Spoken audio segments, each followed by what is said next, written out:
Seguindo nuestra serie sobre el riesgo cardiovascular, vamos a hablar sobre los estratificadores de riesgo. ¿Qué serían eso?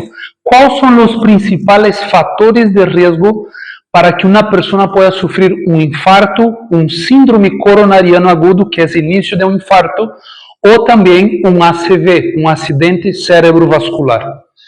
Necesitamos aqui ressaltar dois pontos importantes. O primeiro ponto é que grande parte de los fatores de riscos são modificáveis. E isso é o mais importante, que nós podemos prevenir estes fatores de risco, prevenindo assim estas enfermidades. E número 2 é a importância de conhecer esses indicadores, estes fatores de risco, para chegarmos a uma estratificação de baixo risco, moderado risco ou elevado risco. Saber em que condição a pessoa está para podermos tomarmos medidas terapêuticas e ajudar de la mejor forma estes pacientes. ¿Ok? Vamos comigo.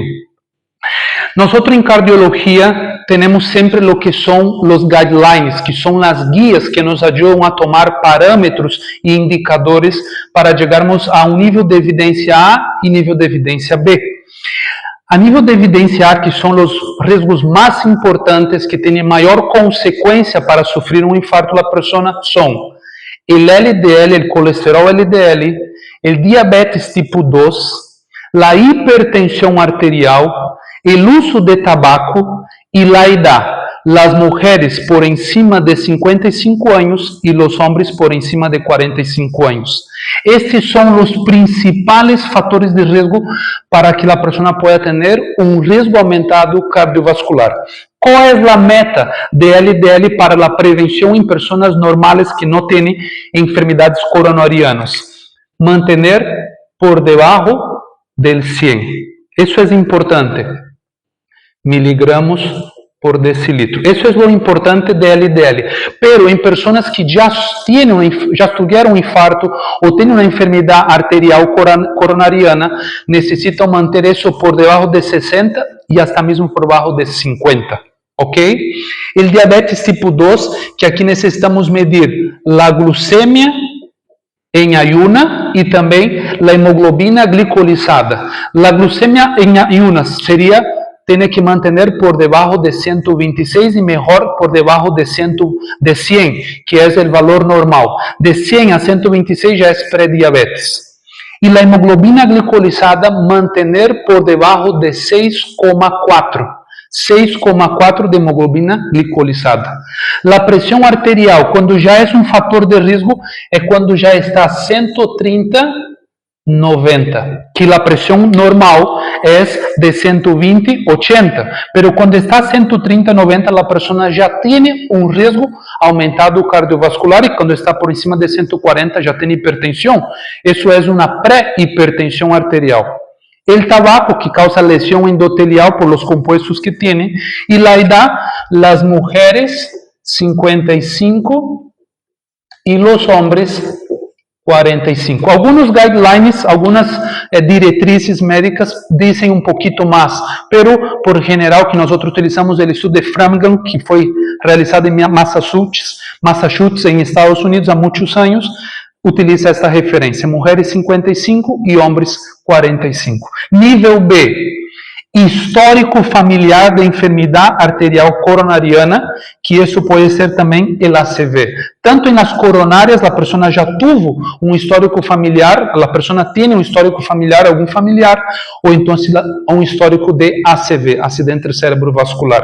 Obesidade, que aqui necessitamos dois parâmetros, o que é o perímetro abdominal e o índice de massa corporal, que é uma referência que utilizamos justamente para medir o peso ideal para a estatura. Ok? A taxa de filtração glomerular, que deve ser maior de 60 mililitros por gramos, ok? Que é justamente quanto o riñón filtra, e isso se mide basado justamente em lo que é o clearance de creatinina. Hacemos um cálculo basado em la idade, el sexo e la creatinina para chegarmos a la taxa de filtração glomerular, e tem que estar por encima de 60.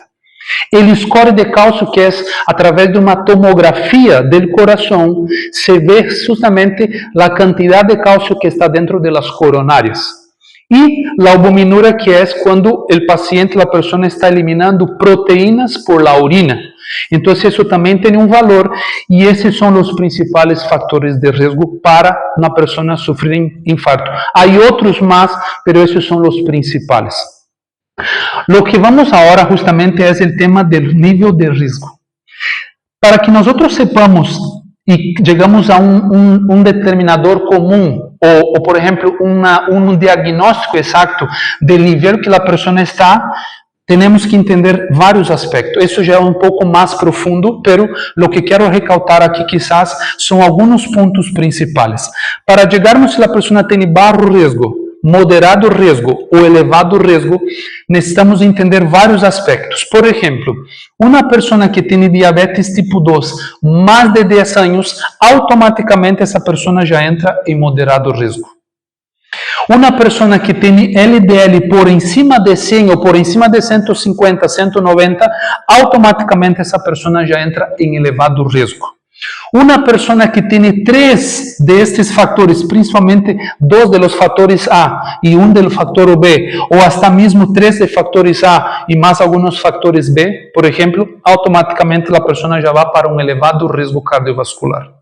Então, para chegarmos a estes critérios de baixo, moderado e elevado nível, é justamente critérios específicos por cada um deles. Pero, em geral, se a pessoa tem 3 fatores nível A, ou 2 fatores nível A e 1 fator nível B, automaticamente essa pessoa já vai entrar em um elevado risco cardiovascular. E depende de como está essa situação, como o diabetes muito tempo, a hipertensão da pessoa já tem mais de 10 anos, automaticamente a probabilidade da pessoa sofrer um infarto ou um acidente cerebrovascular ao largo da vida é muito maior.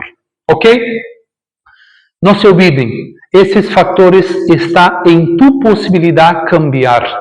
Isso depende de tu alimentação e de tu estilo de vida. E se tu cambia e toma decisões para poder ter melhor saúde, melhor qualidade de vida, pode completamente evitar de sofrer um infarto. Que o Senhor te bendiga.